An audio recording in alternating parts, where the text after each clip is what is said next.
Good morning, dear students. I am Bharat Sen, your social science teacher.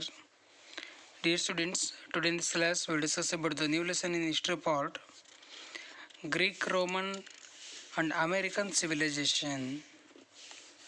Greek ಮತ್ತು ರೋಮಿನ ಹಾಗೆ ಅಮೇರಿಕಾದ ನಾಗರಿಕತೆ ಬಗ್ಗೆ ತಿಳ್ಕೊತೀವಿ.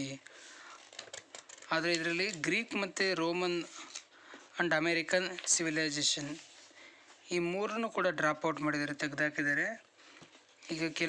ಈಗ ನಾವು ನೋಡ್ತಕ್ಕಂಥದ್ದು ಈ ಚಾಪ್ಟ್ರಲ್ಲಿ ಕೆಲವೊಂದು ನಾಗರಿಕತೆಗಳನ್ನು ಮಾತ್ರ ತಿಳ್ಕೊತೀವಿ. ಅದರಲ್ಲಿ ಮಾಯಾ ಸಿವಿಲೈಸೇಷನ್ ಆಗಿರ್ಬೋದು, ಇಂಕಾ ಸಿವಿಲೈಸೇಷನ್, ಅದೇ ರೀತಿ ಆಸ್ಟೆಕ್ ಸಿವಿಲೈಸೇಷನ್ ಅಂತ ಈ ಮೂರು ಸಿವಿಲೈಸೇಷನ್ಸ್ಗಳನ್ನು ನಾವು ತಿಳಿತಾ ಹೋಗ್ತೀವಿ.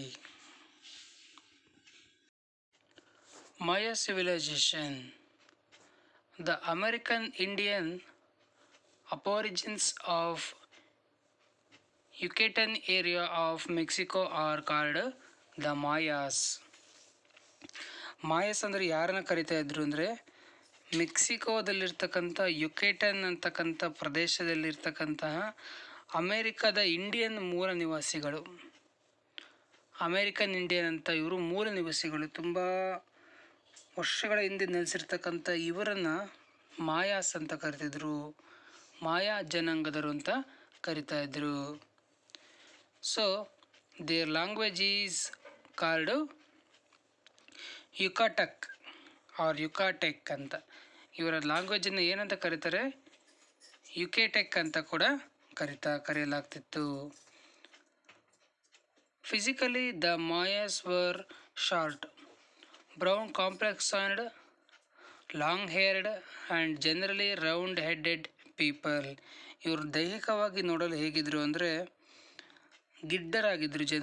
ದೈಹಿಕವಾಗಿ ಕುಬ್ಜ ದೇಹವನ್ನು ಹೊಂದಿದ್ರು, ಕಂದು ಬಣ್ಣವನ್ನು ಹೊಂದಿದ್ರು, ನೇರವಾಗಿರ್ತಕ್ಕಂಥ ಕೂದಲು, ತಲೆ ಏನಾಗಿತ್ತು ಇವ್ರದ್ದು ಗುಂಟನೆಯ ತಲೆಯನ್ನು ಹೊಂದಿದ್ರು. The Mayas were the most advanced among the ancient American Indians. ಅಂದರೆ ಅಮೇರಿಕಾದ ಇಂಡಿಯನ್ಸಲ್ಲಿ ಅತ್ಯಂತ ಪ್ರಾಚೀನ ಅಮೇರಿಕಾದ ಇಂಡಿಯನ್ನರುಗಳಲ್ಲೇ ಈ ಮಾಯಾ ಪೀಪಲ್ಸ್ ಏನಾಗಿದ್ದರೆ ಅವರು ಅತ್ಯಂತ ಅಭಿವೃದ್ಧಿ ಹೊಂದಿರತಕ್ಕಂತಹ ಜನರಾಗಿದ್ದರು. ಅಂದರೆ ತುಂಬಾ ಅವರ ಒಂದು ಸಿವಿಲೈಸೇಷನ್ ಏನಾಗಿತ್ತು, ತುಂಬ ಡೆವಲಪ್ ಆಗಿತ್ತು. ಎಲ್ಲ ರೀತಿಯಲ್ಲೂ ಕೂಡ ಅವರು ಡೆವಲಪ್ಮೆಂಟನ್ನು ಹೊಂದಿದ್ರು. So this civilization rose to its cultural height around 1700 years ago. Their earliest cities were built around 320 Christ era. ಅಂದರೆ ಇವರ ಒಂದು ನಾಗರಿಕತೆ ಎಷ್ಟು ವರ್ಷಗಳ ಹಿಂದೆ ಪ್ರವರ್ಧಮಾನಕ್ಕೆ ಬಂತು, ಅಥವಾ ಅದು ಒಂದು ರೀತಿಯಾಗಿ ನಾಗರಿಕತೆ ಸಂಪೂರ್ಣವಾಗಿ ಯಾವಾಗ ಬೆಳೀತು ಅಂದರೆ 1700 ವರ್ಷಗಳ ಹಿಂದೆ ಈ ಒಂದು ಸಂಸ್ಕೃತಿ, ಈ ಮಾಯಾ ಸಿವಿಲೈಸೇಷನ್ ಏನಾಯಿತು ಬೆಳಕಿಗೆ ಬಂತು ಅಥವಾ ಬೆಳವಣಿಗೆಯನ್ನು ಹೊಂದಿತು. Their earliest cities were built around 320 Christ era. ಇವರ ನಗರಗಳು ಏನಾಗಿದ್ದವು, ಇವು ಕ್ರಿಸ್ತಶಕ 320ರಲ್ಲಿ ನಗರಗಳು ಏನಾಗ್ತವೆ, ಇಲ್ಲಿ ನಿರ್ಮಾಣಗೊಳ್ತವೆ.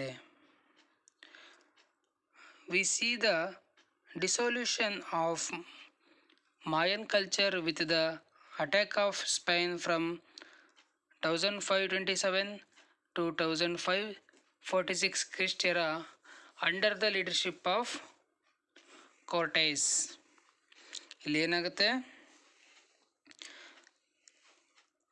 1527ರಲ್ಲಿ 1546 ಈ ಎರಡರ ನಡುವೆ ಏನಾಗುತ್ತೆ, ಕೋರ್ಟೇಜ್ ಅಂತಕ್ಕಂತಹ ವ್ಯಕ್ತಿಯ ನೇತೃತ್ವದಲ್ಲಿ ಸ್ಪೇನಿನ ಜನರು ಏನು ಮಾಡ್ತಾರೆ, ಮಾಯಾ ಸಂಸ್ಕೃತಿ ಮೇಲೆ ಅಟ್ಯಾಕ್ ಮಾಡ್ತಾರೆ. ಸ್ಪೇನಿನ ಕೋರ್ಟೇಜ್ ಅಂತಕ್ಕಂಥ ವ್ಯಕ್ತಿಯ ನೇತೃತ್ವದಲ್ಲಿ ಅವರು ಸ್ಪೇನಿನ ಜನರು ಮಾಯಾ ಸಿವಿಲೈಸೇಷನ್ ಮೇಲೆ ಅಟ್ಯಾಕನ್ನು ಮಾಡ್ತಾರೆ. So A few descendants of Mayan Indians who survived these attacks can be seen even today in the northern areas of Yucatan and Guatemala Guatemala or Guatemala. ಆದರೂ ಕೂಡ ಇಲ್ಲೇನಾಗುತ್ತೆ, ಸ್ಪೇನಿನ ಜನರು ಈ ಒಂದು ಮಾಯಾ ಸಿವಿಲೈಜೇಷನ್ನಿನ ಮೇಲೆ ಅಟ್ಯಾಕ್ ಮಾಡ್ತಾರೆ. ಈ ಒಂದು ಸಂಸ್ಕೃತಿ ಆವಾಗ ಅವನತಿಯನ್ನು ಹೊಂದುತ್ತೆ. ಈ ರೀತಿ ದಮನಗಳು ಅಟ್ಯಾಕ್ ಆದರೂ ಕೂಡ ಅಲ್ಪ ಸ್ವಲ್ಪ ಮಾಯಾ ಇಂಡಿಯನ್ಸ್ ಏನಾಗಿದ್ದಾರೆ ಇನ್ನೂ ಈಗಲೂ ಕೂಡ ಯುಕೇಟನ್ನಿನ ಉತ್ತರ ಭಾಗದಲ್ಲಿ, ಅದೇ ರೀತಿ ಗ್ವಾಟೆಮಾಲಾದ ಪ್ರದೇಶಗಳಲ್ಲಿ ಇವತ್ತು ಇರೋದನ್ನು ನಾವು ಕಾಣ್ತೀವಿ. Next, life of Mayas. Maya ಜನಾಂಗದ ಜೀವನ ಹೇಗಿತ್ತು, ಅವರ ಸಿವಿಲೈಸೇಷನಿಂದಲೇ ಜೀವನ ಹೇಗಿತ್ತು, ಅವರ ನಾಗರಿಕ ಜೀವನ ಹೇಗಿತ್ತು ಅಂತ ನೋಡಿದಾಗ, the settlements of the Mayas included huge ceremonial centres.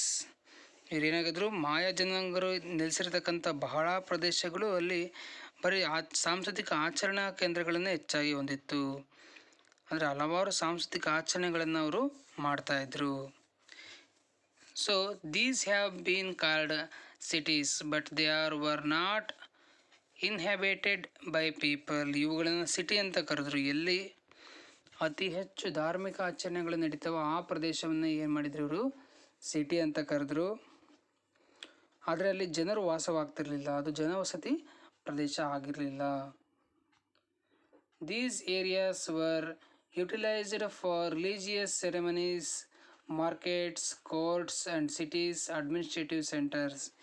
ಈ ಪ್ರದೇಶಗಳೇನಾಗಿದ್ದು ಧಾರ್ಮಿಕ ಆಚರಣೆಗಳ ಕೇಂದ್ರ ಆಗಿದ್ದು. ಹಲವಾರು ಧಾರ್ಮಿಕ ಆಚರಣೆಗಳು, ಹಬ್ಬ ಹರಿದಿನಗಳು, ಸಾಂಸ್ಕೃತಿಕ ಚಟುವಟಿಕೆಗಳು, ನೃತ್ಯ, ಅವರದೇ ಆಗಿರ್ತಕ್ಕಂಥ ವೇಷಭೂಷಣಗಳು, ಅದೇ ರೀತಿ ಮಾರ್ಕೆಟ್ಸ್ ಆಗಿರ್ಬೋದು, ಸಂತೆಗಳು, ನ್ಯಾಯಾಲಯಗಳು, ಹಾಗೆ ಕೂಡ ಆಡಳಿತವನ್ನು ನಿರ್ವಹಣೆ ಮಾಡೋದಕ್ಕೂ ಕೂಡ ಆ ಪ್ರದೇಶಗಳಲ್ಲಿ ಆಡಳಿತವನ್ನು ಕೂಡ ನಿರ್ವಹಣೆಯನ್ನು ಮಾಡ್ತಿದ್ರು. ಹಾಗಾಗಿ ತುಂಬಾ ಆ ಪ್ರದೇಶ ಅತ್ಯಂತ ಜನನಿಬಿಡವಾಗಿರ್ತಕ್ಕಂತಹ ಪ್ರದೇಶವಾಗಿತ್ತು. ನೆಕ್ಸ್ಟ್, ಅಜೆಕ್ಟ್ ಅಂತಕ್ಕಂಥ ಒಂದು ಜನಾಂಗ, ಅಜೆಕ್ಟ್ ಜನಾಂಗ ಅಂತ ಒಂದು ಕಾಣ್ತೀವಿ. So Texcoco is a lake in Mexico. The Aztecs built their city on the island in this lake. ಇಲ್ಲೇನಾಗುತ್ತೆ, ಮೆಕ್ಸಿಕೋದಲ್ಲಿ ಟೆಕ್ಸ್ಕೋಕೋ ಅಂತಕ್ಕಂಥ ಒಂದು ಸರೋವರ ಇರುತ್ತೆ. ಆ ಸರೋವರದ ಒಂದು ದ್ವೀಪದ ಮೇಲೆ ಅಸೆಕ್ಟರು ನಗರವನ್ನು ಸ್ಥಾಪಿಸ್ತಾರೆ.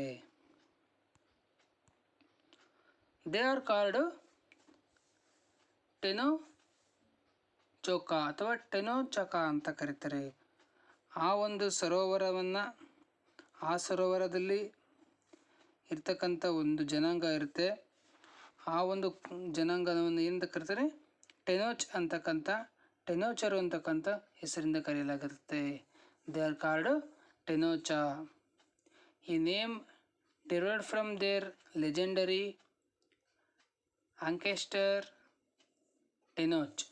ಅಲ್ಲಿ ಈ ಒಂದು ಜನಾಂಗದ ಒಬ್ಬ ಹಿರಿಯನಾಗಿರ್ತಾನೆ, ಅವನ ಹೆಸರು ಟೆನೋಚಾ ಅಂತಕ್ಕಂಥ ಹೆಸರನ್ನು ಹೊಂದಿರ್ತಾನೆ. ಹಾಗಾಗಿ ಅಲ್ಲಿನ ಜನರನ್ನು ಏನಂತ ಕರೆಯಲಾಗುತ್ತೆ, ಟೆನೋಚರು ಅಂತ ಕರೆಯಲಾಗುತ್ತೆ, ಟೆನೋಚ್ ಜನಾಂಗದವರು ಅಂತ ಕರೆಯಲಾಗುತ್ತೆ. So their city was called, ಅವರ their city was called Tenochtitlan ಅಂತಕ್ಕಂಥ ಇವರು ನಿರ್ಮಿಸಿಕೊಂಡ ನಗರದ ಹೆಸರು. ಅಸೆಕ್ಟ್ಸ್ ಜನಾಂಗದವರು ನಿರ್ಮಿಸಿಕೊಂಡಿರ್ತಕ್ಕಂತಹ ನಗರದ ಹೆಸರೇನು ಅಂದರೆ ಟೆನೋಟಿಟ್ಲಾನ್ ಎಂದು ಕರೆಯುತ್ತಾರೆ. ಹಾಗಂದರೆ Tenochtitlan means the stone rising in the water, ಅಂದರೆ ನೀರಿನಿಂದ ಉದಯಿಸುವ ಕಲ್ಲು ಅಂತ ಆ ಒಂದು ನಗರದ ಹೆಸರನ್ನು ಕರೆಯಲಾಗುತ್ತೆ. ಈ ಚಾಪ್ಟರ್ ಸ್ವಲ್ಪ ನಿಮಗೆ ಕಷ್ಟ ಅನಿಸ್ಬೋದು, ಇಲ್ಲಿನ ಪದಗಳು ಸ್ವಲ್ಪ ನಿಮಗೆ ಕಷ್ಟ ಅನಿಸ್ಬೋದು. ಅದನ್ನು ಸರಳವಾಗಿ ನಾನು ನಿಮಗೆ ಹೇಳ್ತಾ ಹೋಗ್ತೀನಿ. ಟೆನೋಟಿಟ್ಲಾನ್ ಅಂದರೆ ಉದಯಿಸುವ ಕಲ್ಲು, ನೀರಿನಿಂದ ಉದಯಿಸುವ ಕಲ್ಲು. The stone is rising in the water. So the city has also been called Mexica. ಈ ಒಂದು ಟೆನೋಚಾ ಅಥವಾ ಟೆನೋಟಿಟ್ಲಾನ್ ಅಂತಕ್ಕಂಥ ನಗರವನ್ನು ಮೆಕ್ಸಿಕೋ ಅಂತ ಕೂಡ ಕರೆಯಲಾಗುತ್ತೆ. ಈಗಲೂ ಕೂಡ ಮೆಕ್ಸಿಕೋ ನಗರವನ್ನು ಕಾಣ್ತೀವಿ. It's inhabited inhabitants were also known by the same name. ಅದೇ ರೀತಿ ಇಲ್ಲಿನ ಜನರನ್ನು ಕೂಡ ಮೆಕ್ಸಿಕೋದ ಜನರು ಅಂತಲೇ ಕೂಡ ಇಲ್ಲಿನ ಜನರನ್ನು ಕೂಡ ಕರೀತಾರೆ. Their language was Nahua. So Mexican language was Nahua. ಮೆಕ್ಸಿಕೋದ ಜನರು ಯಾವ ಭಾಷೆಯನ್ನು ಆಡ್ತಾ ಇರ್ತಾರೆ ಅಂದರೆ ನಹುವಾ ಅಂತಕ್ಕಂತಹ ಭಾಷೆಯನ್ನು ಆಡ್ತಿದ್ದಾರೆ. Even today there are people who speak Nahua in Mexico. ಈಗಲೂ ಕೂಡ ಮೆಕ್ಸಿಕೋದಲ್ಲಿ ಅದೇ ಮೆಹುವಾ ಭಾಷೆಯನ್ನು ಆಡ್ತಕ್ಕಂಥ ಜನರು ಕೂಡ ಅಟ್ ಪ್ರೆಸೆಂಟ್ ಈಗಲೂ ಕೂಡ ಇರೋದನ್ನು ನಾವು ಕಾಣ್ತೀವಿ. ಈ ಮೆಕ್ಸಿಕೋದಲ್ಲಿ ಕೌಬಾಯ್ಸ್ ಅಂತ ನೀವು ಕಾಣ್ತೀವಿ. ಕೆಲವೊಂದು ಫಿಲಮ್ಸ್ಗಳಲ್ಲಿ ನೀವು ನೋಡ್ಬೋದು, ಟೋಪಿ ಹಾಕೊಂಡು ಪಕ್ಕದಲ್ಲಿ ಗನ್ನನ್ನು ಇಟ್ಕೊಂಡಿರ್ತಾರೆ. ಆ ಫಿಲಮ್ಸ್ಗಳಲ್ಲಿ ಅವರು ಕೌಬಾಯ್ಸ್ ಅಂತ ಕರೀತಾರೆ. ಅವು ಮೆಕ್ಸಿಕೋದಲ್ಲಿ ಬರ್ತಕ್ಕಂಥ ಒಂದು ಸಾಂಸ್ಕೃತಿಕ ಉಡುಪದು ಕೌಬಾಯ್ಸ್ ಅಂತಕ್ಕಂಥದ್ದು. Next, contributions of Aztecs. So Aztecs peoples were contributed to art and architecture. ಅವರು ಆರ್ಟ್ ಆ್ಯಂಡ್ ಆರ್ಕಿಟೆಕ್ಚರ್ಗೆ ತುಂಬಾ ಏನು ಮಾಡಿದರೆ ಕಾಂಟ್ರಿಬ್ಯೂಷನನ್ನು ಕೊಟ್ಟಿದ್ದಾರೆ. ಅದರಲ್ಲಿ huge temples were decorated with carvings. ಇವರು ಏನು ಮಾಡ್ತಾರೆ, ಬೃಹತ್ ದೇವಾಲಯಗಳನ್ನು ಕೆತ್ತನೆಗಳಿಂದ ಅಲಂಕಾರ ಮಾಡ್ತಾರೆ. ಅದು ಸುಂದರವಾಗಿರ್ತಕ್ಕಂಥ ಕೆತ್ತನೆಗಳನ್ನು ಆ ಮೂರ್ತಿಗಳ ಮೇಲೆ ಕೆತ್ತನೆ ಮಾಡಿಬಿಟ್ಟು ಅವರು ಆ ಒಂದು ಶಿಲ್ಪಗಳನ್ನು ರಚನೆ ಮಾಡ್ತಾರೆ. They have recorded historical and religious events using symbols and numbers through hieroglyphics writing hieroglyphic writing. ಇವರು ಏನು ಮಾಡ್ತಾರೆ, ಹಲವಾರು ಚಾರಿತ್ರಿಕ ಘಟನೆಗಳನ್ನು, ಧಾರ್ಮಿಕ ಘಟನೆಗಳನ್ನು ಅಂಕಿಅಂಶಗಳ ಮೂಲಕ ಅದನ್ನು ಬರೆದು ಅದನ್ನು ವ್ಯಕ್ತಪಡಿಸ್ತಾರೆ. ಅದನ್ನು ಹೀರೋಗ್ಲಿಪಿಕ್ಸ್ ಅಂತ ಕರೀತಾರೆ. ಅಂದರೆ ಅವರಿಗೆ ಬರವಣಿಗೆ ಕೂಡ ಗೊತ್ತಿತ್ತು. ಅವರು ಅಂಕಿಅಂಶಗಳಲ್ಲಿ ಅಂದಿನ ಘಟನೆಗಳನ್ನು, ಇತಿಹಾಸದ ಕೆಲವೊಂದು ಸಂಬಂಧಿಸಿರ್ತಕ್ಕಂಥ ಐತಿಹಾಸಿಕ ಘಟನೆಗಳನ್ನು, ಧಾರ್ಮಿಕ ಘಟನೆಗಳನ್ನು ಏನು ಮಾಡ್ತಾರೆ, ಅವರು ಅಂಕಿಅಂಶಗಳ ಮೂಲಕವಾಗಿ ಬರೆದಿಡ್ತಾರೆ. ಇಲ್ಲಿನ ಒಂದು ಚಿತ್ರವನ್ನು ನೋಡ್ಬೋದು. ಅವರು ಹಲವಾರು ರೀತಿಯಾಗಿ ಚಿತ್ರಗಳನ್ನು ಕೂಡ ಸಾಂಕೇತಿಕ ಚಿತ್ರಗಳನ್ನು ಬಳಸಿದ್ದಾರೆ. ಅನ್ನೋದಕ್ಕೆ ಅವ್ರದ್ದೇ ಆಗಿರ್ತಕ್ಕಂಥ ಚಿತ್ರವನ್ನು ಬಳಸಿದ್ದಾರೆ. ಕೆಲವೊಂದು ಪ್ರಾಣಿಗಳಿಂದ ಆ ಒಂದು ಚಿತ್ರಗಳ ಮುಖಾಂತರವಾಗಿ ಕೂಡ ಭಾಷೆಯನ್ನು ಮಾಡಿದ್ದಾರೆ. ಅವರ ಶಿಲ್ಪಕಲೆಯ ಒಂದು ಚಿತ್ರವನ್ನು ಕಾಣ್ತೀವಿ ಇಲ್ಲಿ. ಅವ್ರ ಬೃಹತ್ ದೇವಾಲಯಗಳನ್ನು, ಪಿರಮಿಡ್ಗಳನ್ನು ಕೂಡ ಮಾಡ್ಕೊಂಡಿದ್ದರು. ಅಲ್ಲಿ ಸಭಾಂಗಣಗಳ ರೀತಿಯಲ್ಲಿ ಸಭಾಮಂಟಪಗಳು, ಅಲ್ಲಿನ ಕೆತ್ತನೆಗಳನ್ನು ನಾವು ಕಾಣ್ತೀವಿ. Next, the Aztecs used their wealth and power to make their life luxurious in the capital. ಇಲ್ಲಿ ಏನು ಮಾಡ್ತಾರೆ, ತಮ್ಮ ಎಲ್ಲ ಶ್ರಮವನ್ನು, ಸಂಪತ್ತನ್ನು ಅವರು ತಮ್ಮ ರಾಜಧಾನಿಯನ್ನು ಸುಂದರವಾಗಿಡಬೇಕು, ಲಕ್ಸುರಿಯಸ್ ಆಗಿಡಬೇಕು ಅಂತಲೇ ಅವ್ರು ಏನು ಮಾಡ್ತಾರೆ, ವ್ಯಯವನ್ನು ಮಾಡ್ತಾರೆ. ಅವರ ಇಂಟೆನ್ಷನ್ ಏನಾಗಿತ್ತು, ಅಸೆಕ್ಟ್ಸ್ ಜನ ನಮ್ಮ ನಗರವನ್ನು ತುಂಬ ಸುಂದರವಾಗಿ ಇಟ್ಕೋಬೇಕು, ಅದನ್ನು ತುಂಬ ಅಭಿವೃದ್ಧಿಗೊಳಿಸಬೇಕು ಅನ್ನೋದು ಆಗಿತ್ತು. The king lived in a magnificent palace. ಇಲ್ಲಿ ಏನು ಮಾಡ್ತಾರೆ, ರಾಜ ಏನು ಮಾಡ್ತಾನೆ, ಸುಂದರವಾಗಿದ್ದ ಅರಮನೆಯಲ್ಲಿ ವಾಸವಾಗಿರ್ತಾನೆ. ಅತ್ಯಂತ ವೈಭೋಗದ ಅರಮನೆಯಲ್ಲಿ ರಾಜ ಏನಾಗಿರ್ತಾನೆ, ಇಲ್ಲಿ ರಾಜ ವಾಸವಾಗಿರ್ತಾನೆ. The nobles and innumerable slaves were under him. ಈ ರಾಜನ ಅಧೀನದಲ್ಲಿ ಶ್ರೀಮಂತರು ಅಥವಾ ಅದೇ ಜೊತೆಗೆ ಸಾವಿರಾರು ಗುಲಾಮರು ಅವನ ಅಧೀನದಲ್ಲಿರ್ತಾರೆ, ಈ ರಾಜನ ಅಧೀನದಲ್ಲಿ. There were beautiful gardens and zoos near the palace. ಇವರ ಅರಮನೆಯ ಸುತ್ತಮುತ್ತ ಸುಂದರವಾದ ಉದ್ಯಾನವನಗಳು, ಪ್ರಾಣಿ ಸಂಗ್ರಹಾಲಯಗಳು, ಝೂಸ್ ಅಂದರೆ ಪ್ರಾಣಿ ಸಂಗ್ರಹಾಲಯಗಳನ್ನು ಕೂಡ ಕಾಣ್ತೀವಿ. ಆ ರೀತಿ ಸುಂದರವಾಗಿರ್ತಕ್ಕಂತಹ ನಗರವನ್ನು, ಇವರು ರಾಜಧಾನಿಯನ್ನು ನಿರ್ಮಾಣ ಮಾಡುತ್ತಾರೆ. Roads, bridge and canals led to the city. ಅದೇ ರೀತಿ ಈ ಸಿಟಿಯಲ್ಲಿ ರಸ್ತೆಗಳನ್ನು ಕಾಣ್ತೀವಿ, ಸೇತುವೆಗಳನ್ನು ಕಾಣ್ತೀವಿ, ಚಾನಲ್ಸ್. ಅಂದಿನ ಪ್ರದೇಶದಲ್ಲಿ ಅಷ್ಟೆಲ್ಲ ಡೆವಲಪ್ಮೆಂಟ್ ಆಗಿತ್ತು.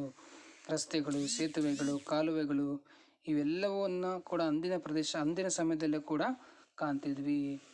Provisions was made for drinking water to ಕುಡಿಯುವ ನೀರಿಗೆ ಕೂಡ ಅತ್ಯಂತ ಸುರಕ್ಷಿತವಾಗಿರ್ತಕ್ಕಂಥ ಯೋಜನೆಯನ್ನು ಮಾಡಿದರು. ಎಲ್ಲರಿಗೂ ಕೂಡ ಉತ್ತಮವಾಗಿರ್ತಕ್ಕಂಥ ಕುಡಿಯುವ ನೀರನ್ನು ಒದಗಿಸಿದರು. ಅಂದಿನ ಸಮಯದಲ್ಲೇ ಕೂಡ ಇಷ್ಟೊಂದು ಏನಾಗುತ್ತೆ, ನಾಗರಿಕತೆ ಬೆಳವಣಿಗೆ ಹೊಂದಿತ್ತು ಅಂತ ನಾವು ನೋಡ್ಬೋದು. ಈ ರೀತಿ ಅಸೆಕ್ಟ್ಸ್ ಸಿವಿಲೈಸೇಷನ್ಸ್ ಕೂಡ ಅತ್ಯಂತ ಪ್ರಾಮುಖ್ಯತೆಯನ್ನು ಹೊಂದಿರತಕ್ಕಂತಹ ಒಂದು ಸಂಸ್ಕೃತಿ ಅಥವಾ ಒಂದು ಸಿವಿಲೈಸೇಷನ್ ಅಂತ ನಾವು ನೋಡ್ಬೋದು. Next last civilisation Inca civilisation, Inca ನಾಗರಿಕತೆ ಅಂತ ಕರಿತೀವಿ. They came and settled in a Peruvian Cusco valley around the 11th century and gradually occupied the whole valley. ಇವರು 15-16 ಶತಮಾನದಲ್ಲಿ ಇಂಕಾ ಅಂತಕ್ಕಂಥ ಒಂದು ಸಾಮ್ರಾಜ್ಯ ಪೆರು ಅಥವಾ ಈಕ್ವೆಡೋರ್ ಆಗ್ತಕ್ಕಂಥದ್ದು, ಅದೇ ರೀತಿ ಕ್ವಿಜೋ ವ್ಯಾಲಿ, ಈ ಎಲ್ಲ ಪ್ರದೇಶಗಳನ್ನು 11ನೇ ಶತಮಾನದಲ್ಲಿ ಇವ್ರು ಏನು ಮಾಡ್ತಾರೆ, ಆಕ್ಯುಪೈ ಮಾಡ್ಕೊಂಡ್ಬಿಟ್ಟು ಇವರು ಒಂದು ಸಣ್ಣ ಸಾಮ್ರಾಜ್ಯವನ್ನು ಕಟ್ತಾರೆ. Information about their lifes till the 14th century ವಾಗ್ಯೂ. ಇವರು 15-16 ಶತಮಾನ ಅಥವಾ 15ನೇ ಶತಮಾನದಲ್ಲಿ ಇವರ ಬಗ್ಗೆ ಅವರು ಜೀವಿಸಿದ್ರು ಅಂತಕ್ಕಂಥ ಒಂದು ಮಾಹಿತಿ ನಮಗೆ ದೊರೆಯುತ್ತೆ. So Tupac was a prominent leader of the Incas. Tupac ಅಂತಕ್ಕಂಥ ವ್ಯಕ್ತಿ ಇಂಕಾಗಳ ಅತ್ಯಂತ ಪ್ರಾಮಿನೆಂಟ್ ಆಗಿರ್ತಕ್ಕಂಥ ಲೀಡರ್ ಆಗಿದ್ದ, ಅತ್ಯಂತ ಫೇಮಸ್ ಲೀಡರ್ ಆಗಿದ್ದ. ಇವನ ಚಿತ್ರ ಇಲ್ಲಿ ಕಾಣ್ತಾ ಇದೆ ನೋಡಿ, is Tupac. So he had fought the earliest tribe of Chimus and overpowered them. ಇವನೇನು ಮಾಡ್ತಾನೆ, ಇಂಕಾಗಳಿಗಿಂತ ಮುಂಚೆ ಇದ್ದಿರ್ತಕ್ಕಂಥ ಚಿಮುಗಳ ವಿರುದ್ಧ ಹೋರಾಟವನ್ನು ಮಾಡಿಬಿಟ್ಟು ಅವರನ್ನು ಸೋಲಿಸ್ಬಿಟ್ಟು ಇಂಕಾ ಸಿವಿಲೈಸೇಷನನ್ನು ಸ್ಥಾಪನೆ ಮಾಡ್ತಾನೆ. ಯಾರು? ಟ್ಯೂಪಕ್ ಅಂತಕ್ಕಂತಹ ವ್ಯಕ್ತಿ. Next social life of Incas. So majority of these people were farmers. ಇವರು ಹೆಚ್ಚಿನದಾಗಿ ಕೃಷಿಯಲ್ಲಿ ತೊಡಗಿರ್ತಕ್ಕಂತಹ ವ್ಯಕ್ತಿಗಳಾಗಿದ್ದರು. ಇವರು ಕೃಷಿಯನ್ನು ಕೂಡ ಅವಲಂಬನೆ ಮಾಡಿದ್ರು. Some of all soldiers whereas others artists and others etcetera. ಕೆಲವರು ಸೋಲ್ಜರ್ಸ್ ಆಗಿದ್ದರು, ಕೆಲವರು ಆರ್ಟಿಸ್ಟ್ಸ್ ಆಗಿದ್ದರು, ಕಲಾತ್ಮಕ ವಿಷಯಗಳಲ್ಲಿ ತೊಡಗ್ತಾ ಇದ್ದರು. ಈ ರೀತಿ ಪ್ರತಿಯೊಬ್ಬರು ಅವ್ರವ್ರದ್ದೇ ಆಗಿರ್ತಕ್ಕಂತಹ ವೃತ್ತಿಗಳನ್ನು ಏನು ಮಾಡ್ತಿದ್ರು, ಅನುಸರಣೆಯನ್ನು ಮಾಡ್ತಾಯಿದ್ರು. Next contribution to the architecture. The palace on the island in lake Titicaca and the moon temple are famous building of the Incas. ಇವರಲ್ಲಿ ಅತ್ಯಂತ ಫೇಮಸ್ ಆಗಿರೋ ಕಾಂಟ್ರಿಬ್ಯೂಷನ್ ಆರ್ಕಿಟೆಕ್ಚರ್ಲಿ ಏನು ಅಂದರೆ ಟಿಟಿಕಾಕಾ ಅಂತಕ್ಕಂಥ ಸರೋವರದ ದ್ವೀಪದಲ್ಲಿರ್ತಕ್ಕಂಥ ಒಂದು ಪ್ಯಾಲೇಸ್, ಅದು ತುಂಬಾ ಫೇಮಸನ್ನು ಹೊಂದಿರತಕ್ಕಂಥದ್ದು. And moon temple are the 2 famous buildings of the Incas. ಅದೇ ರೀತಿ ಚಂದ್ರ ದೇವಾಲಯ ಅಂತಕ್ಕಂಥದ್ದು ಇಂಕಾಗಳು ನಿರ್ಮಿಸಿರ್ತಕ್ಕಂತಹ ಒಂದು ಅತ್ಯಂತ ಫೇಮಸ್ ಆಗಿರ್ತಕ್ಕಂಥ ಒಂದು ಟೆಂಪಲ್ ಅಂತ ಕರಿಬೋದು. ಇಲ್ಲಿ ಕಾಣ್ತಿದೆ ನೋಡ್ರಿ, ಮೂನ್ ಟೆಂಪಲ್ ಅಂತ ಈ ಚಿತ್ರದಲ್ಲಿರ್ತಕ್ಕಂಥದ್ದು. ಇದು ಅತ್ಯಂತ ಫೇಮಸ್ ಆಗಿರ್ತಕ್ಕಂಥ ಇಂಕಾಗಳ ಒಂದು ಆರ್ಟ್ ಆ್ಯಂಡ್ ಆರ್ಕಿಟೆಕ್ಚರ್ ಅಂತ ನಾವು ಹೇಳ್ಬೋದು. ಓಕೆ, ಇಷ್ಟು ಇಂಕಾಗಳ ಬಗ್ಗೆ ನಾವು ತಿಳ್ಕೊಂಡ್ವಿ. Okay dear students, today in this class we will discuss about the mainly 3 civilization: Maya civilization and Aztec civilization and their cultural and social system, and Incas and social and cultural contributions. Okay, now this chapter is completed. In the next class we will discuss about the another lessons. Okay dear students, thank you.